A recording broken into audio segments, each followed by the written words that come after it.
Okay, this is going to be a quick lesson in the cruise control of the Ford 350.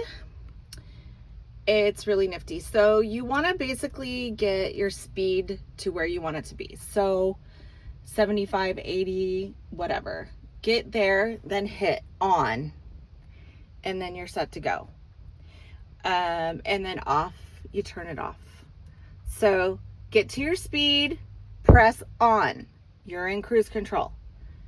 When you get going too fast or people are slowing down, hit off and go back to driving yourself. Okay? Right here, these are the windshield wipers. That's turning it as windshield wiper. That button is the cleaner. Your blinker, right, left. Lights, those are on. Lights are off. On, off. Please remember to turn them off, especially if you're going out the side door, the front door of the RV and not the truck doors.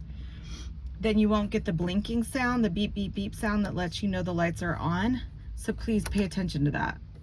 Please make sure they're off because they will kill the battery and then you'll have to have someone come and charge you.